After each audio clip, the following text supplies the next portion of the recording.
This is Jonzo. Today, I would like to read a brief passage from the 1937 publication Star Maker, written by Olaf Stapledon, a giant of science fiction. Specifically, I will be reading the preface of the original publication, the word-for-word text as represented in the copy that I possess. Without further ado, I present to you the preface of Star Maker by Olaf Stapledon. Star Maker by Olaf Stapledon, 1937. Preface.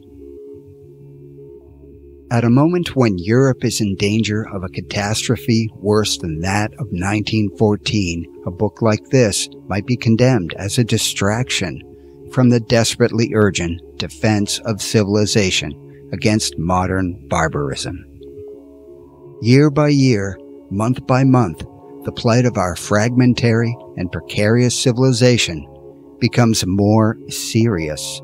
Fascism abroad grows more bold and ruthless in its foreign ventures, more tyrannical toward its own citizens, more barbarian in its contempt for the life of the mind. Even in our own country, we have reason to fear a tendency toward militarization and the curtailment of civil liberty. Moreover, while the decades pass, no resolute step is taken to alleviate the injustice of our social order. Our outworn economic system dooms millions to frustration. In these conditions, it is difficult for writers to pursue their calling at once with courage and with balanced judgment. Some merely shrug their shoulders and withdraw from the central struggle of our age. These, with their minds closed against the world's most vital issues, inevitably produce works which not only have no depth of significance for their contemporaries, but also are subtly insincere. For these writers must consciously or unconsciously contrive to persuade themselves either that the crisis in human affairs does not exist, or that it is less important than their own work, or that it is anyhow not their business. But the crisis does exist, is of supreme importance, and concerns us all. Can anyone who is at all intelligent and informed hold the contrary without self-deception? Yet I have a lively sympathy with some of those intellectuals who declare that they have no useful contribution to make to the struggle and therefore had better not dabble in it. I am in fact one of them. In our defense, I should say that, though we are inactive or ineffective as direct supporters of the cause, we do not ignore it. Indeed, it constantly, obsessively holds our attention. But we are convinced by prolonged trial and error that the most useful service open to us is indirect. For some writers, the case is different. Gallantly plunging into the struggle, they use their powers to spread urgent propaganda, or they even take up arms in the cause, if they have suitable ability, and if the particular struggle in which they serve is in fact a part of the great enterprise of defending or creating civilization. They may of course do valuable work. In addition, they may gain great wealth of experience and human sympathy, thereby immensely increasing their literary power. But the very urgency of their service may tend to blind them to the importance of maintaining and extending, even in this age of crisis, what may be called metaphorically the self-critical self-consciousness of the human species, or the attempt to see man's life as a whole in relation to the rest of things.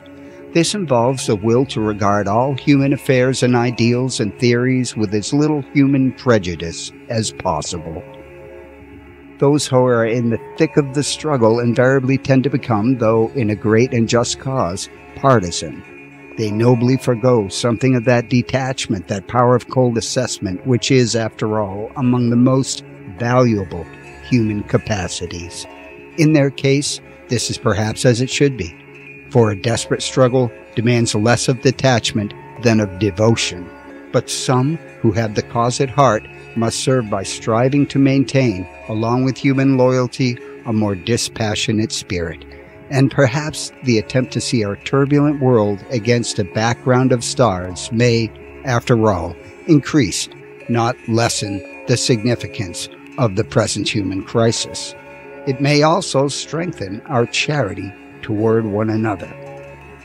In this belief, I've tried to construct an imaginative sketch of the dread but vital whole of things. I know well that it is a ludicrously inadequate, in some ways a childish sketch, even when regarded from the angle of contemporary human experience. In a calmer and wiser age, it might well seem crazy. Yet in spite of its crudity, and in spite of its remoteness, it is perhaps not wholly irrelevant. At the risk of raising thunder both on the left and on the right, I have occasionally used certain ideas and words derived from religion, and I have tried to interpret them in relation to modern needs. The valuable, though much damaged words, spiritual and worship, which have become almost as obscene to the left as the good old sexual words are to the right, are here intended to suggest an experience which the right is apt to pervert and the left to misconceive. This experience, I should say, involves detachment from all private, all social, all racial ends, not in the sense that it leads man to reject them, but in that it makes him prize them in a new way. The spiritual life seems to be in essence the attempt to discover and adopt the attitude which is in fact appropriate to our experience as a whole, just as admiration is felt to be in fact appropriate toward a well-grown human being. This enterprise can lead to an increased lucidity and finer temper of consciousness, and therefore can have a great and beneficial effect on behavior. Indeed, if this supremely humanizing experience does not produce, along with a kind of piety toward fate, the resolute will to serve our waking humanity, it is a mere sham and a snare.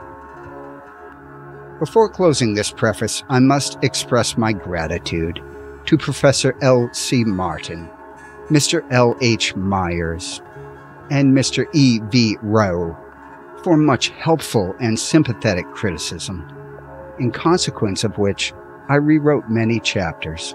Even now, I hesitate to associate their names with such an extravagant work. Judged by the standards of the novel, it is remarkably bad. In fact, it is no novel at all. Certain ideas about artificial planets were suggested by Mr. J. D. Bernal's fascinating little book, The World, the Flesh, and the Devil. I hope he will not strongly disapprove of my treatment of them. My wife, I must thank, both for work on the proofs and for being herself. At the end of the book, I've included a note on magnitude, which may be helpful to readers unfamiliar with astronomy. The very sketchy timescales may amuse some. Olaf Stapledon, March 1937. And thus concludes myself, Jonzo Didmo, reading out Olaf Stapledon's Star Maker, written in 1937. Thank you for hanging out, watching, and listening.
Star Maker by Olaf Stapledon. Chapter 1. The Earth. 1. The Starting Point. One night, when I had tasted bitterness, I went out onto the hill. Dark heather checked my feet. Below marched the suburban lamps. Windows, their curtains drawn, were shut eyes, inwardly watching the lives of dreams. Beyond the sea's level darkness, a lighthouse pulsed. Overhead, obscurity. I distinguished our own house, our islet in the tumultuous and bitter currents of the world. There, for a decade and a half, we two, so different in quality, had grown in and into one another, for mutual support and nourishment in intricate symbiosis. There daily we planned our several undertakings and recounted the day's oddities and vexations. There letters piled up to be answered, socks to be darned. There the children were born, those sudden new lives. There, under that roof, our own two lives, recalcitrant sometimes to one another, were all the while thankfully one larger, more conscious life than either alone. All this, surely, was good. Yet there was bitterness. And bitterness not only invaded us from the world, it welled up also within our own magic circle. For horror at our futility, at our own unreality, and not only at the world's delirium, had driven me out onto the hill. We were always hurrying from one little urgent task to another, but the upshot was insubstantial. Had we, perhaps, misconceived our whole existence? Were we, as it were, living from false premises? And in particular, this partnership of ours, this seemingly so well-based fulcrum for activity in the world, was it after all nothing but a little eddy of complacent and ingrown domesticity, ineffectively whirling on the surface of the great flux, having in itself no depth of being and no significance? Had we perhaps, after all, deceived ourselves? Behind those rapt windows, did we, like so many others, indeed live only a dream? In a sick world, even the hale are sick, and we too, spinning our own little life, mostly by rote, seldom with clear cognizance, seldom with firm intent, were products of a sick world. Yet this life of ours was not all sheer and barren fantasy. Was it not spun from the actual fibers of reality, which we gathered in with all the comings and goings through our door, all our traffic with the suburb and the city, and with remoter cities, and with the ends of the earth? And were we not spinning together an authentic expression of our own nature? Did not our life issue daily as more or less firm threads of active living, and mesh itself into the growing web, the intricate, ever-proliferating pattern of mankind? I considered us with quiet interest and a kind of amused awe. How could I describe our relationship even to myself without either disparaging it or insulting it with the tawdry decoration of sentimentality? For this our delicate balance of dependence and independence, this coolly critical, shrewdly ridiculing, but loving mutual contact, was surely a microcosm of true community, was after all in its simple style an actual and living example of that high goal which the world seeks. The whole world? The whole universe? Overhead, obscurity, unveiled a star. One tremulous arrow of light, projected how many thousands of years ago, now stung my nerves with vision and my heart with fear. For in such a universe as this, what significance could there be in our fortuitous, our frail, our evanescent community? But now irrationally I was seized with a strange worship, not surely of the star, that mere furnace which mere distance falsely sanctified, but of something other, which the dire contrast of the star and us signified to the heart. Yet what? What could thus be signified? Intellect, peering beyond the star, discovered no star maker, but only darkness, no love, no power even, but only nothing. And yet the heart praised. Impatiently I shook off this folly and reverted from the inscrutable to the familiar and the concrete, thrusting aside worship and fear also, and bitterness. I determined to examine more coldly this remarkable us, this surprisingly impressive datum, which to ourselves remained basic to the universe, though in relation to stars, it appeared so slight a thing. Considered even without reference to our belittling cosmical background, we were, after all, insignificant, perhaps ridiculous. We were such a commonplace occurrence, so trite, so respectable.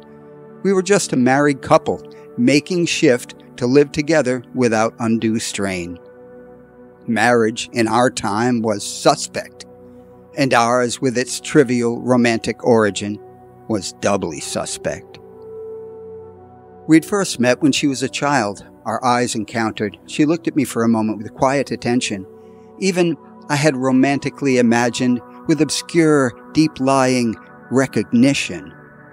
I, at any rate, recognized in that look, so I persuaded myself in my fever of adolescence, my destiny. Yes, how predestinate had seemed our union. Yet now, in retrospect, how accidental. True, of course, that as a long-married couple we fitted rather neatly like two close trees whose trunks have grown upwards together as a single shaft, mutually distorting, but mutually supporting. Coldly I now assessed her as merely a useful but often infuriating adjunct to my personal life. We were, on the whole, sensible companions. We left one another a certain freedom, and so we were able to endure our proximity. Such was our relationship. Stated thus, it did not seem very significant for the understanding of the universe. Yet in my heart I knew that it was so. Even the cold stars, even the whole cosmos with its inane immensities, could not convince me that this, our prized atom of community, imperfect as it was, short-lived as it must be, was not significant. But could this indescribable union of ours really have any significance at all beyond itself? Did it, for instance, prove that the essential nature of all human beings was to love rather than to hate and fear? Was it evidence that all men and women the world over, though circumstance might prevent them, were at heart capable of supporting a worldwide, love-knit community? And further, did it, being itself a product of the cosmos, prove that love was in some way basic to the cosmos itself? And did it afford, through its own felt intrinsic excellence, some guarantee that we too, its frail supporters, must in some sense have eternal life? Did it, in fact, prove that love was God, and God awaiting us in His heaven? No! Our homely, friendly, exasperating, laughter-making, undecorated, though most prized community of spirit proved none of these things. It was no certain guarantee of anything but its own imperfect rightness. It was nothing but a very minute, very bright epitome of one out of the many potentials of existence. I remembered the swarms of the unseeing stars. I remembered the tumult of hate and fear and bitterness, which is man's world. I remembered, too, our own not infrequent discordancy, and I reminded myself that we should very soon vanish like the flurry that a breeze has made on still water. Once more, there came to me a perception of the strange contrast of the stars and us. The incalculable potency of the cosmos mysteriously enhanced the tightness of our brief spark of community and of mankind's brief, uncertain venture. And these in turn quickened the cosmos. I sat down on the heather. Overhead, obscurity was now in full retreat. In its rear, the freed population of the sky sprang out of hiding, star by star. On every side, the shadowy hills or the guessed featureless sea extended beyond sight, but the hawk flight of imagination followed them as they curved downward below the horizon. I perceived that I was on a little round grain of rock and metal, filmed with water and with air, whirling in sunlight and darkness. And on the skin of that little grain, all the swarms of men, generation by generation, had lived in labor and blindness, with intermittent joy and intermittent lucidity of spirit, and all their history, with its folk wanderings, its empires, its philosophies, its proud sciences, its social revolutions, its increasing hunger for community, was but a flicker in one day of the lives of stars.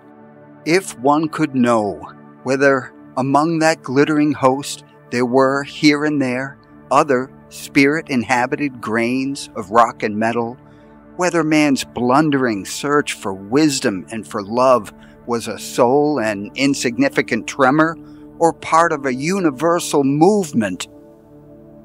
And thus concludes myself, Jonzo Didmo, reading out Olaf Stapledon's Star Maker, written in 1937. Thank you for hanging out, watching, and listening. Hey, it's Jonzo. Please like, subscribe, and click notifications in order to catch my readout of Chapter 2 of Olaf Stapledon's novel, Star Maker, and other fun sci-fi stuff.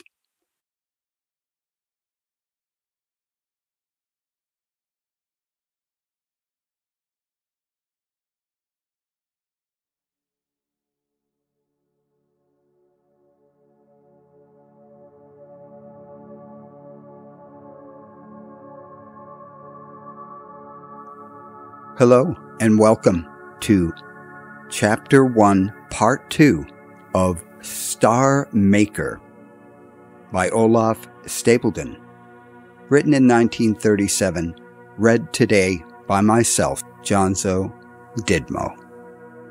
Earth Among the Stars. Overhead obscurity was gone. From horizon to horizon, the sky was an unbroken spread of stars. 2 planets stared, unwinking. The more obtrusive of the constellations asserted their individuality. Orion's 4 square shoulders and feet, his belt and sword, the plough, the zigzag of Cassiopeia, the intimate Pleiades, all were duly patterned on the dark. The Milky Way, a vague hoop of light, spanned the sky. Imagination completed what mere sight could not achieve. Looking down, I seemed to see through a transparent planet, through heather and solid rock, through the buried graveyards of vanished species, down through the molten flow of basalt, and on into the Earth's core of iron, then on again, still seemingly downwards through the southern strata to the southern ocean and lands, past the roots of gum trees and the feet of the inverted Antipodeans, through their blue, sun-pierced awning of day, and out into the eternal night where sun and stars are together. For there, dizzyingly far below me, like fishes in a lake, lay the nether constellations. The 2 domes of the sky were fused into one hollow sphere, star-peopled, black even beside the blinding sun. The young moon was a curve of incandescent wire. The completed hoop of the Milky Way encircled the universe. In a strange vertigo, I looked for reassurance at the little glowing windows of our home. There they still were, and the whole suburb and the hills. But stars shone through all. It was as though all terrestrial things were made of glass, or of some more limpid, more ethereal vitreosity. Faintly, the church clock chimed for midnight. Dimly, receding, it tolled the first stroke. Imagination was now stimulated to a new, strange mode of perception. Looking from star to star, I saw the heaven no longer as a jeweled ceiling and floor, but as depth beyond flashing depth of suns. And though for the most part The great and familiar lights of the sky stood forth as our near neighbor. Some brilliant stars were seen to be, in fact, remote and mighty, while some dim lamps were visible only because they were so near. On every side, the middle distance was crowded with swarms and streams of stars. But even these now seemed near, for the Milky Way had receded into an incomparably greater distance, and through gaps in its nearer parts appeared vista beyond vista of luminous mists and deep perspectives of stellar populations. The universe in which fate had set me was no spangled chamber, but a perceived vortex of star streams. No, it was more. Peering between the stars into the outer darkness, I saw also, as mere flecks and points of light, other such vortices, such galaxies, sparsely scattered in the void, depth beyond depth, so far afield that even the eye of imagination could find no limits to the cosmical, the all-embracing galaxy of galaxies. The universe now appeared to me as a void wherein floated rare flakes of snow, each flake a universe. Gazing at the faintest and remotest of all the swarm of universes, I seemed by hypertelescopic imagination to see it as a population of suns, and near one of those suns was a planet, and on that planet's dark side a hill, and on that hill myself. For our astronomers assure us that in this boundless finitude which we call the cosmos, the straight lines of light lead not to infinity, but to their source. Then I remembered that, had my vision depended on physical light, and not on the light of imagination, the rays coming thus to me round the cosmos would have revealed not myself, but events that had ceased long before the earth, or perhaps even the sun, was formed. But now, once more shunning these immensities, I looked again for the curtained windows of our home, which, though star-pierced, was still more real to me than all the galaxies. But our home had vanished, with the whole suburb, and the hills too, and the sea. The very ground on which I had been sitting was gone. Instead, there lay far below me an insubstantial gloom, and I myself was seemingly disembodied, for I could neither see nor touch my own flesh. And when I willed to move my limbs, nothing happened. I had no limbs. The familiar inner perceptions of my body and the headache which had oppressed me since morning had given way to a vague lightness and exhilaration. When I realized fully the change that had come over me, I wondered if I had died and was entering some wholly unexpected new existence. Such a banal possibility at first exasperated me. Then with sudden dismay, I understood that, if indeed I had died, I should not return to my prized concrete atom of community. The violence of my distress shocked me, but soon I comforted myself with the thought that, after all, I probably was not dead, but in some sort of trance from which I might wake any minute. I resolved, therefore, not to be unduly alarmed by this mysterious change. With scientific interest, I would observe all that happened to me. I noticed that the obscurity which had taken the place of the ground was shrinking and condensing. The nether stars were no longer visible through it. Soon the earth below me was like a huge circular tabletop, a broad disk of darkness surrounded by stars. I was apparently soaring away from my native planet at incredible speed. The sun, formerly visible to imagination in the nether heaven, was once more physically eclipsed by the earth. Though by now I must have been hundreds of miles above the ground, I was not troubled by the absence of oxygen and atmospheric pressure. I experienced only an increasing exhilaration and a delightful effervescence of thought. The extraordinary brilliance of the stars excited me, for whether through the absence of obscuring air or through my own increased sensitivity, or both, the sky had taken on an unfamiliar aspect. Every star had seemingly flared up into higher magnitude. The heavens blazed. The major stars were like the headlights of a distant car.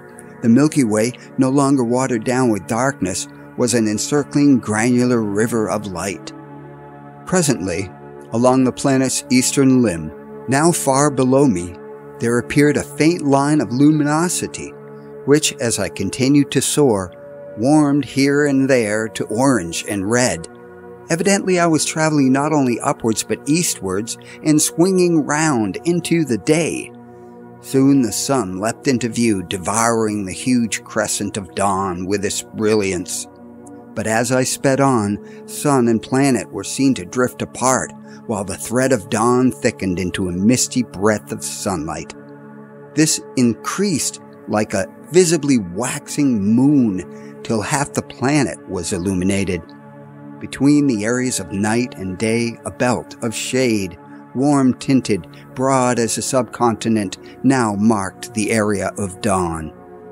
As I continued to rise and travel eastward, I saw the land swing westward along with the day till I was over the Pacific and high noon. The earth appeared now as a great, bright orb, hundreds of times larger than the full moon. In its center, a dazzling patch of light, was the sun's image reflected in the ocean. The planet's circumference was an indefinite breadth of luminous haze, fading into the surrounding blackness of space.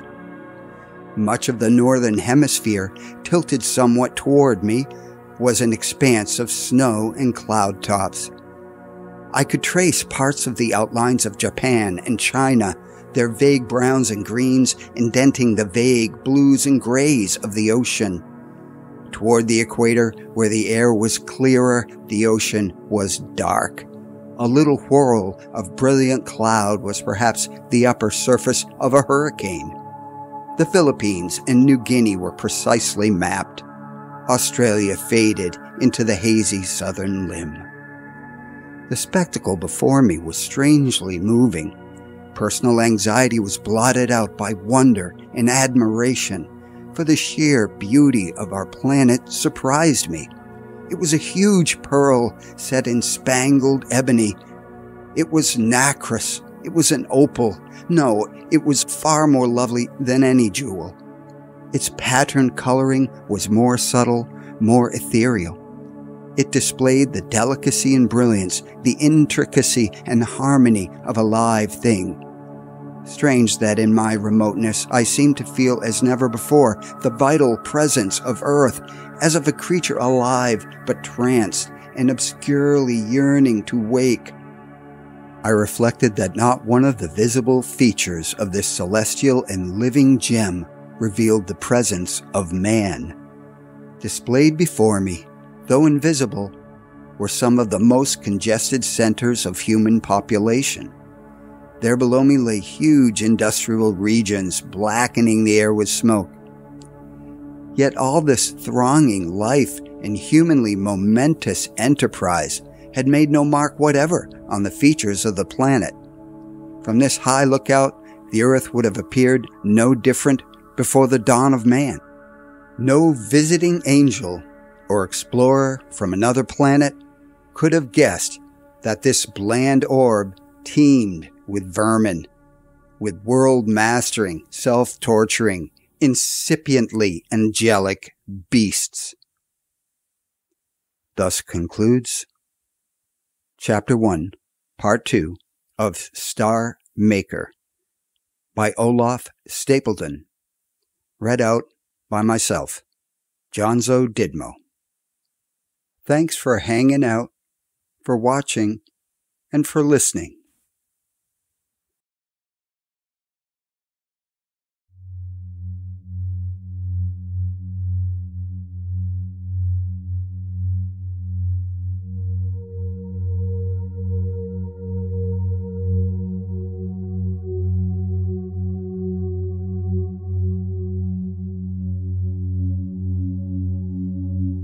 Star Maker by Olaf Stapledon. Chapter 2, Interstellar Travel.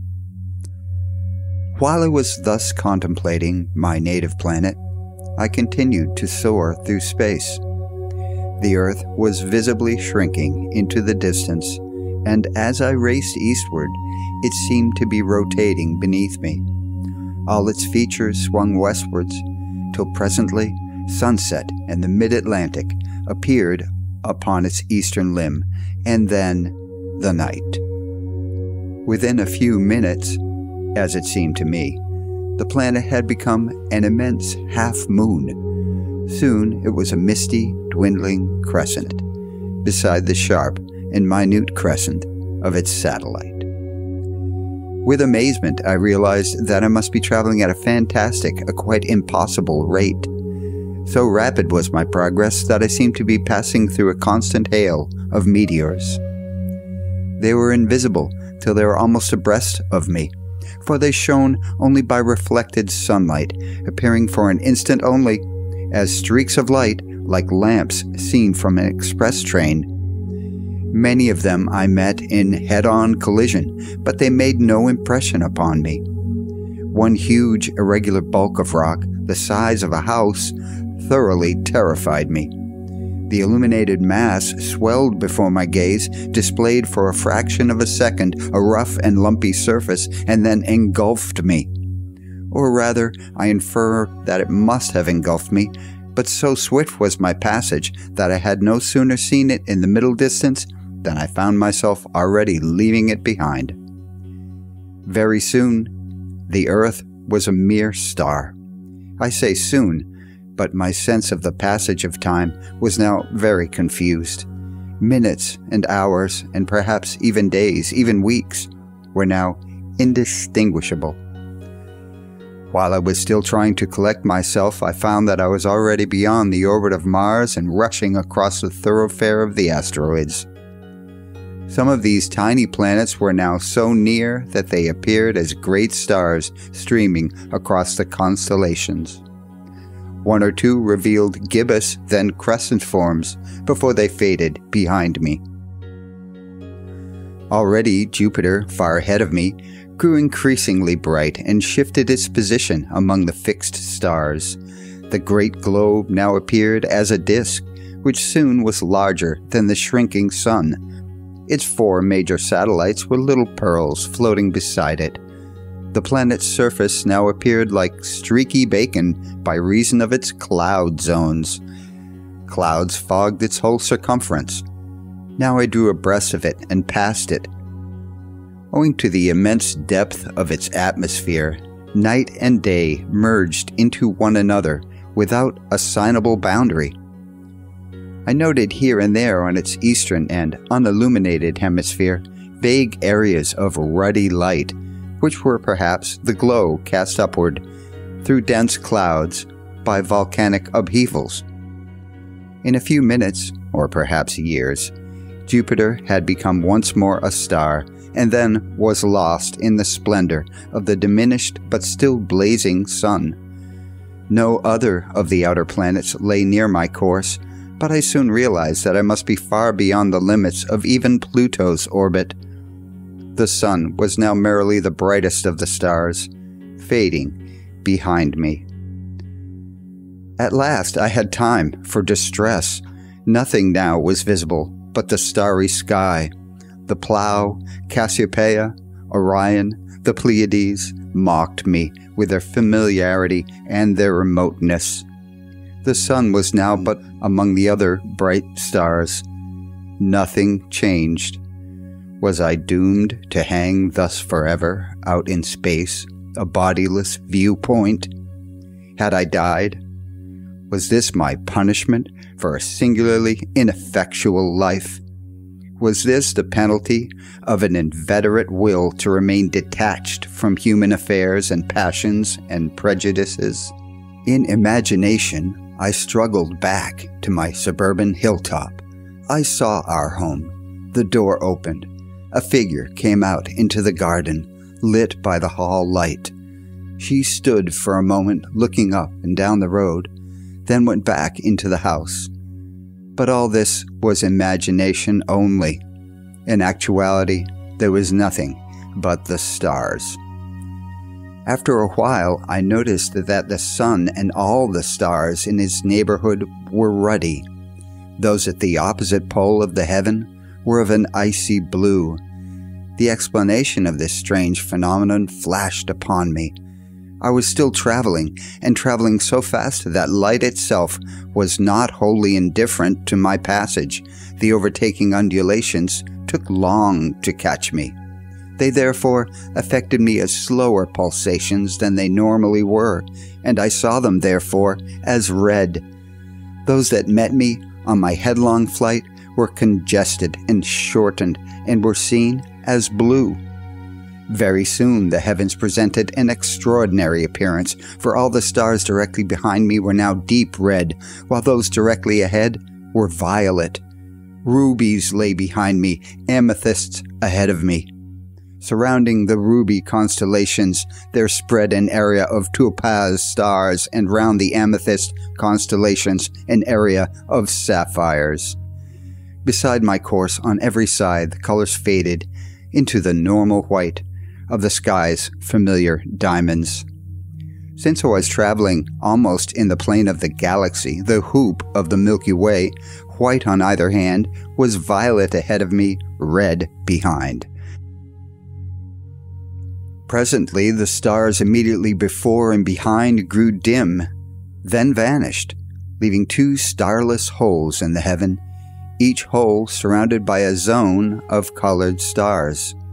Evidently, I was still gathering speed.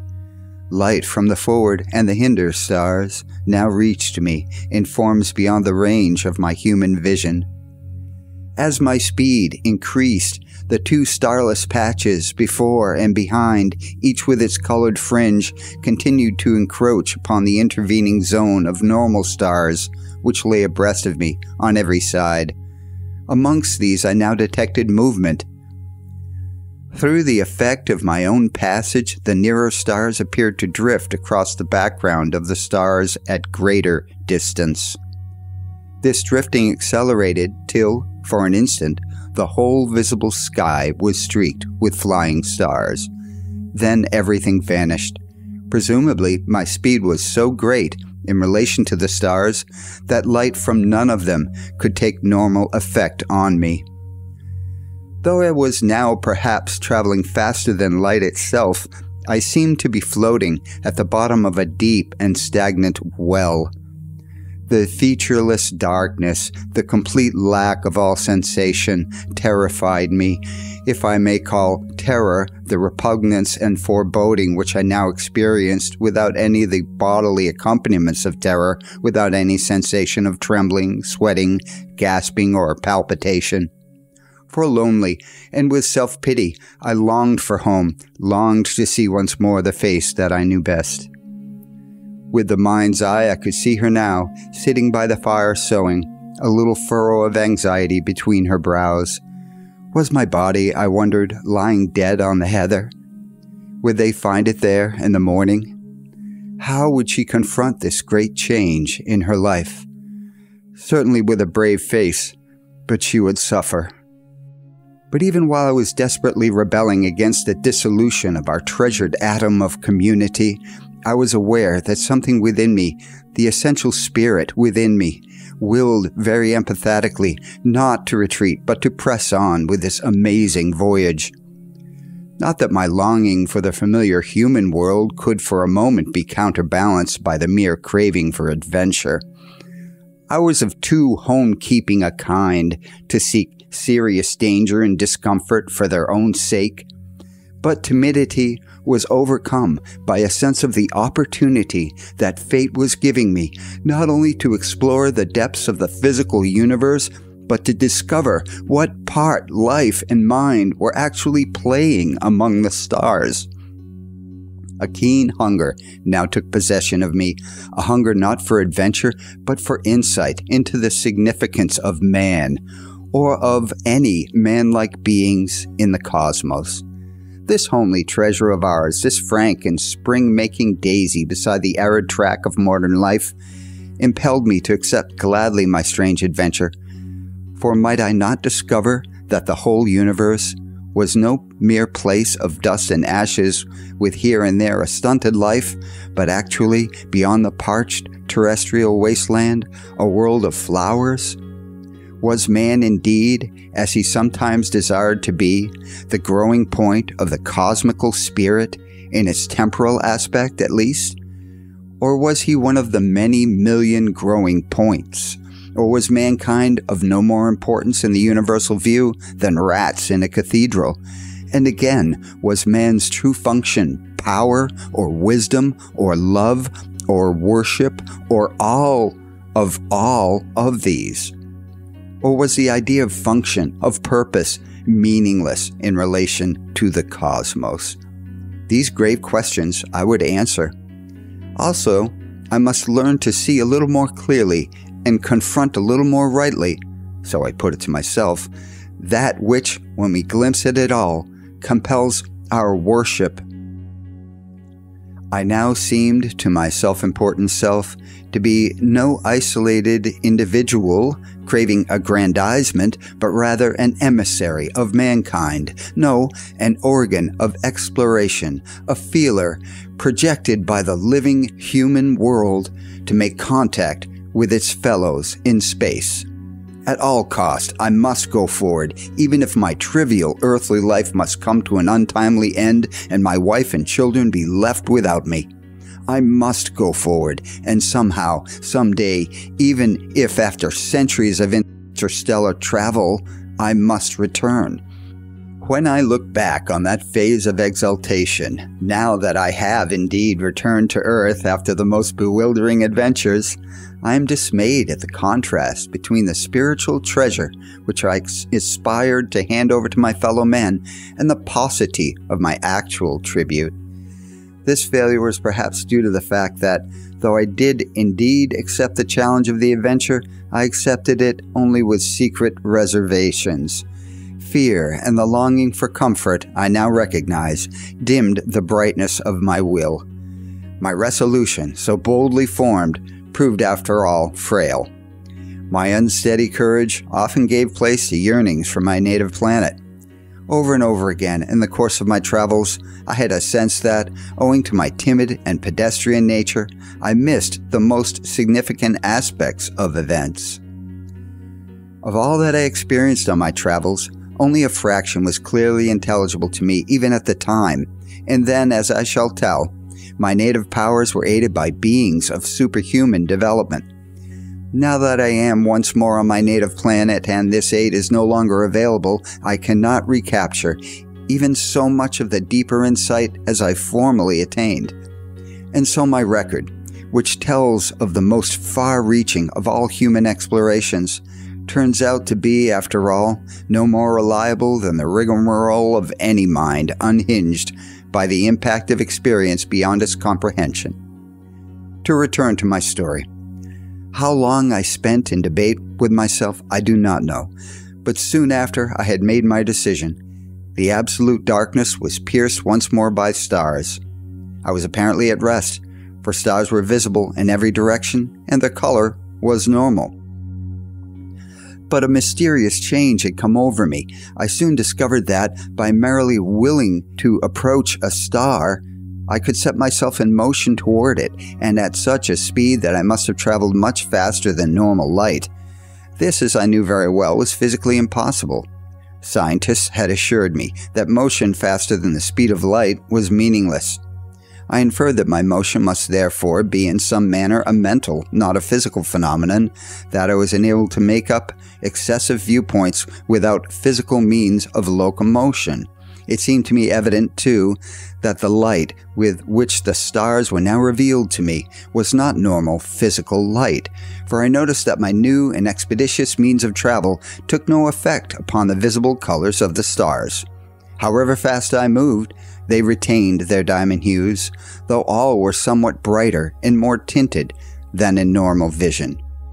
No sooner had I made sure of my new power of locomotion than I began feverishly to use it. I told myself that I was embarking upon a voyage of astronomical and metaphysical research, but already my craving for the earth was distorting my purpose. It turned my attention unduly toward the search for planets, and especially for planets of the terrestrial type. At random I directed my course toward one of the brighter of the near stars.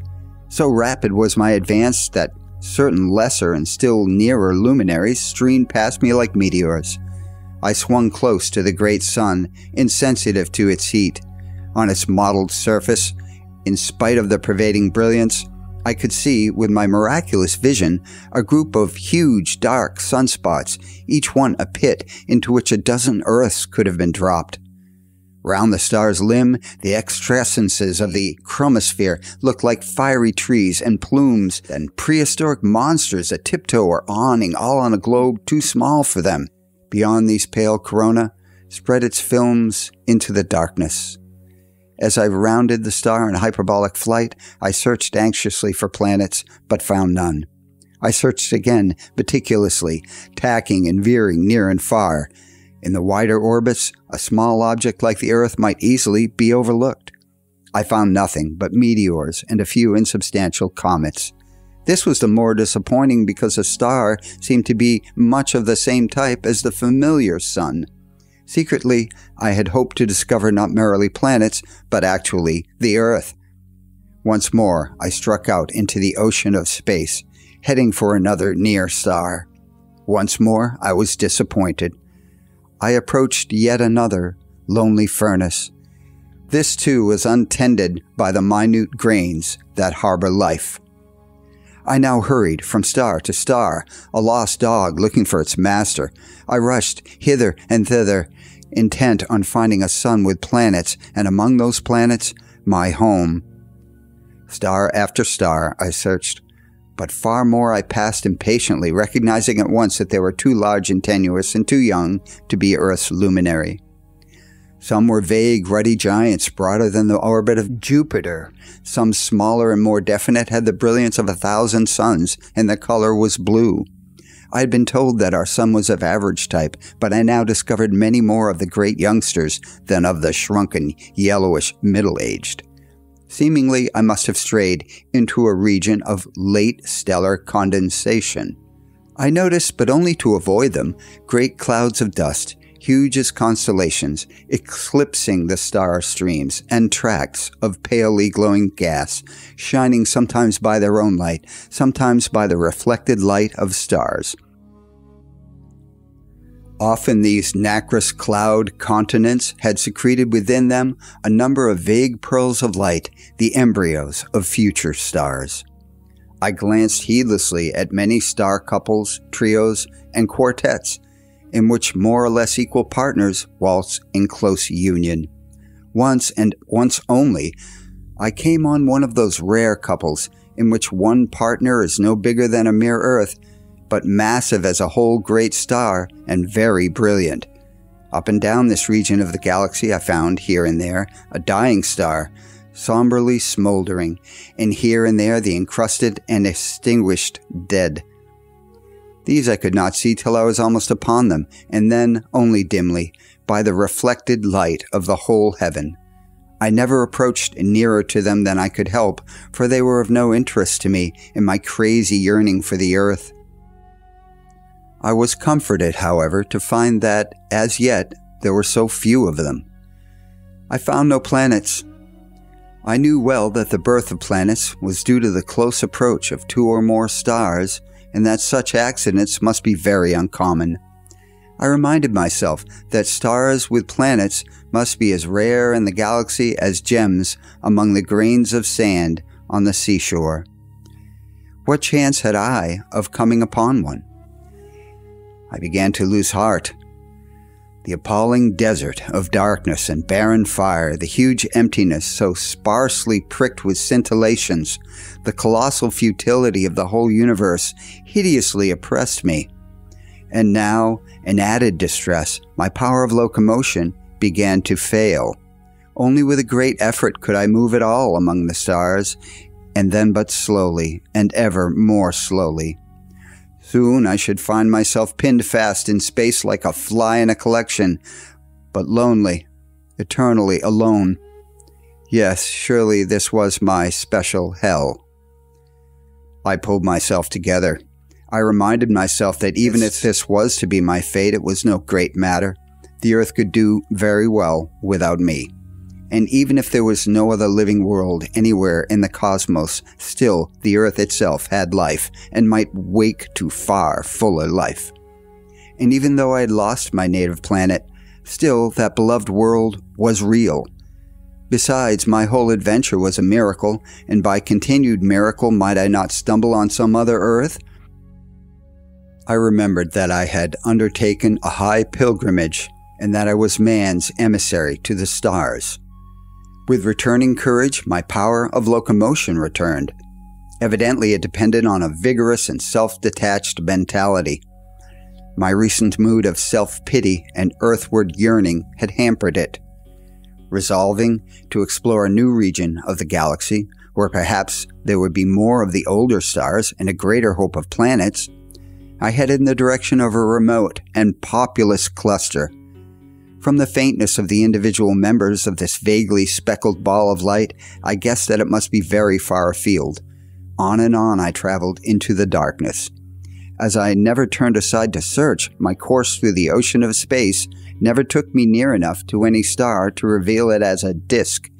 The lights of heaven streamed remotely past me like the lights of distant ships. After a voyage during which I lost all measure of time, I found myself in a great desert, empty of stars, a gap between two star streams, a cleft in the galaxy. The Milky Way surrounded me, and in all directions lay the normal dust of distant stars, but there were no considerable lights, save the thistledown of the remote cluster, which was my goal. This unfamiliar sky disturbed me with a sense of my increasing disassociation from my home. It was almost a comfort to note, beyond the furthest stars of our galaxy, the minute smudges that were alien galaxies, incomparably more distant than the deepest recesses of the Milky Way, and to be reminded that, in spite of all my headlong and miraculous traveling, I was still within my native galaxy, within the same little cell of the cosmos where she, my life's friend, still lived. I was surprised, by the way, that so many of the alien galaxies appeared to the naked eye, and that the largest was a pale, cloudy mark bigger than the moon in the terrestrial sky. By contrast with the remote galaxies, on whose appearance all my voyaging failed to make impression, the star cluster ahead of me was now visibly expanding. Soon after I had crossed the great emptiness between the star streams, my cluster confronted me as a huge cloud of brilliance. Presently, I was passing through a more populous area, and then the cluster itself opened out ahead of me, covering the whole forward sky with its congested lights. As a ship approaching port encounters other craft, so it came upon and passed star after star. When I had penetrated into the heart of the cluster, I was in a region far more populous than any that I had explored. On every side, the sky blazed with suns, many of which appeared far brighter than Venus in the Earth's sky. I felt the exhilaration of a traveler who, after an ocean crossing, enters harbors by night and finds himself surrounded by the lights of a metropolis. In this congested region, I told myself, many close approaches must have occurred, many planetary systems must have been formed. Once more I looked for middle-aged stars of the Sun's type. All that I had passed hitherto were young giants, great as the whole solar system. After further searching, I found a few likely stars, but none had planets. I found also many double and triple stars, describing their incalculable orbits and great continents of gas in which new stars were condensing. At last I found a planetary system. With almost insupportable hope, I circled among these worlds, but all were greater than Jupiter and all were molten. Again I hurried from star to star. I must have visited thousands, but all in vain. Sick and lonely, I fled out of the cluster. It dwindled behind me into a ball of down sparkling with dewdrops. In front of me, a great tract of darkness blotted out a section of the Milky Way and the neighboring area of the stars, save for a few near lights which lay between me and the obscuring opacity. The billowy edges of this huge cloud of gas or dust were revealed by the glancing rays of bright stars beyond it. The sight moved me with self-pity. On so many nights at home, I had seen the edges of dark clouds silvered just so by moonlight, but the cloud which now opposed me could have swallowed not merely whole worlds, not merely countless planetary systems, but whole constellations. Once more, my courage failed me. Miserably, I tried to shut out the immensities by closing my eyes, but I had neither eyes nor eyelids. I was a disembodied, wandering viewpoint. I tried to conjure up the little interior of my home, with the curtains drawn and the fire dancing. I tried to persuade myself that all this horror of darkness and distance and barren incandescence was a dream, and that I was dozing by the fire, that at any moment I might wake, that she would reach over from her sewing and touch me and smile. But the stars still held me prisoner. Again, though with failing strength, I set about my search. And after I had wandered from star to star for a period that might have been days or years or eons, luck or some guardian spirit directed me to a certain sun-like star, and looking outwards from the center, I caught sight of a little point of light moving with my movement against the patterned sky. As I leapt toward it, I saw another and another. Here was indeed a planetary system much like my own. So obsessed was I with human standards that I sought out at once the most Earth-like of these worlds. And amazingly Earth-like it appeared as its disk swelled before me or below me. Its atmosphere was evidently less dense than ours, for the outlines of unfamiliar continents and oceans were very plainly visible. As on the Earth, the dark sea brilliantly reflected the sun's image. White cloud tracts lay here and there over the seas and the lands, which, as on my own planet, were mottled green and brown. But even from this height, I saw that the greens were more vivid and far more blue than terrestrial vegetation. I noted also that on this planet there was less ocean than land, and that centers of the great continents were chiefly occupied by dazzling, creamy white deserts. Thus completes myself, Jonzo Didmo, reading Chapter 2 of Olaf Stapledon's Star Maker, written in 1937. Thanks for listening, for hanging out, and for watching.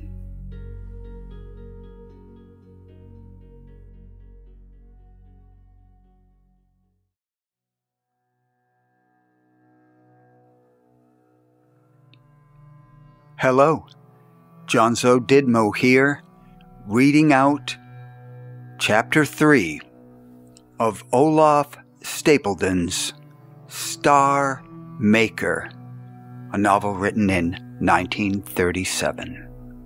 Chapter 3, The Other Earth. 1. On the Other Earth. As I slowly descended toward the surface of the little planet, I found myself searching for a land which promised to be like England. But no sooner did I realize what I was doing than I reminded myself that conditions here would be entirely different from terrestrial conditions, and that it was very unlikely that I should find intelligent beings at all. If such beings existed, they would probably be quite incomprehensible to me. Perhaps they would be huge spiders or creeping jellies. How could I hope ever to make contact with such monsters? After circling about at random for some time, over the filmy clouds and the forests, over the dappled plains and prairies, and the dazzling stretches of desert, I selected a maritime country in the temperate zone, a brilliantly green peninsula. When I had descended almost to the ground, I was amazed at the verdure of the countryside. Here, unmistakably, was vegetation similar to ours in essential character, but quite unfamiliar in detail. The fat or even bulbous leaves reminded me of our desert flora, but here the stems were lean and wiry. Perhaps the most striking character of this vegetation was its color, which was a vivid blue-green like the color of vineyards that have been treated with copper salts. I was to discover later that the plants of this world had indeed learnt to protect themselves by means of copper sulfite from the microbes and the insect-like pests which formerly devastated this rather dry planet. I skimmed over a brilliant prairie scattered with Prussian blue bushes. The sky also attained a depth of blue quite unknown on Earth, save at great altitudes. There were a few low yet cirrus clouds, whose feathery character I took to be due to the tenuousness of the atmosphere. This was borne out by the fact that, though my descent had taken place in the forenoon of a summer's day, several stars managed to pierce the almost nocturnal sky. All exposed surfaces were very intensely illuminated. The shadows of the nearer bushes were nearly black. Some distant objects, rather like buildings but probably mere rocks, appeared to be blocked out in ebony and snow. Altogether, the landscape was one of unearthly and fantastical beauty. I glided with wingless flight over the surface of the planet, through glades, across tracts of fractured rock, along the banks of streams. Presently, I came to a wide region covered by neat parallel rows of fern-like plants, bearing masses of nuts on the lower surfaces of their leaves. It was almost impossible to believe that this vegetable regimentation had not been intelligently planned. Or could it, after all, be merely a natural phenomenon not known on my own planet? Such was my surprise that my power of locomotion, always subject to emotional interference, now began to fail me. I reeled in the air like a drunk man. Pulling myself together, I staggered on over the ranked crops toward a rather large object which lay some distance from me beside a strip of bare ground. Presently, to my amazement, my stupefaction, this object revealed itself as a plow. It was a rather queer instrument, but there was no mistaking the shape of the blade, which was rusty and obviously made of iron. There were 2 iron handles and chains for attachment to a beast of burden. It was difficult to believe that I was many light years distant from England. Looking round, I saw an unmistakable cart track and a bit of dirty, ragged cloth hanging on a bush. Yet overhead was the unearthly sky, full noon, with stars. I followed the lane through a little wood of queer bushes whose large, fat, drooping leaves had cherry-like fruits along their edges. Suddenly, round a bend in the lane, I came upon a man. Or so at first he seemed to my astounded and star-weary sight. I should not have been so surprised by the strangely human character of this creature had I at this early stage understood the forces that controlled my adventure. Influences which I shall later describe doomed me to discover first such worlds as were most akin to my own. Meanwhile, the reader may well conceive my amazement at this strange encounter. I had always supposed that man was a unique being. An inconceivably complex conjunction of circumstances had produced him, and it was not to be supposed that such conditions would be repeated anywhere in the universe. Yet here, on the very first globe to be explored, was an obvious peasant. Approaching him, I saw that he was not quite so like terrestrial man as he seemed at a distance, but he was a man for all that. Had God, then, peopled the whole universe with our kind? Did he perhaps in very truth make us in his image? It was incredible. To ask such questions proved that I had lost my mental balance. As I was a mere disembodied viewpoint, I was able to observe without being observed.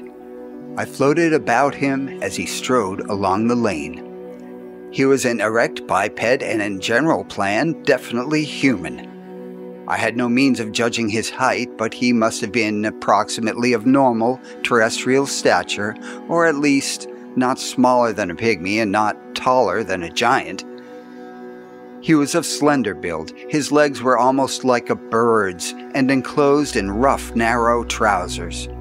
Above the waist he was naked, displaying a disproportionately large thorax, shaggy with greenish hair. He had 2 short but powerful arms and huge shoulder muscles. His skin was dark and ruddy and dusted plentifully with bright green down. All his contours were uncouth, for the details of muscles, sinews, and joints were very plainly different from our own.